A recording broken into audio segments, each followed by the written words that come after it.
نصيحة للرجال اللي كياخذوا البنت عزبة كيديروا لها الورقة ديال الطبيب وتيقول لك حنا خدينا بنت عزبة ماشي متقوبة، ولكن رد البال اخاي، قلب لها الوسيعة، حيت راه كضرب الوسيعة باش تحافظ لك على الطبون باش تقول راه بنت الناس.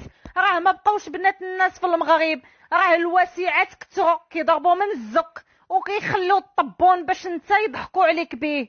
اوكي. حاجه اخرى، البنت اللي كيتزوجوها عزبه راها معمرها ما كتنسى الحبيب ديالها، دائما كتبقى تفكر فيه.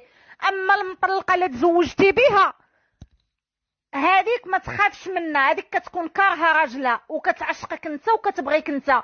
ردوا البال من البنات العزبات، عمرهم ما كينساو صحابهم وقلبوا لهم الوسيعه ديالهم، راه كيضربوا عين اللور. اوكي، بباليكم هادوك اللي كيصيفطوا.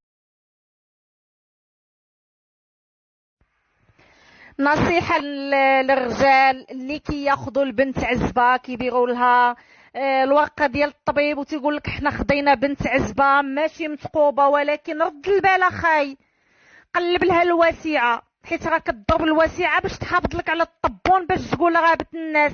راه ما بقاوش بنات الناس في المغرب، راه الوسيعات كثروا كيضربوا من الزق وكيخليو الطبون باش انت يضحكوا عليك به. اوكي.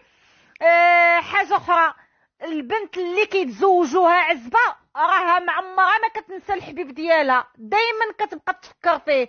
اما المطلقه اللي تزوجتي بها هذيك ما تخافش منها، هذيك كتكون كارهه راجلها وكتعشقك انت وكتبغيك انت.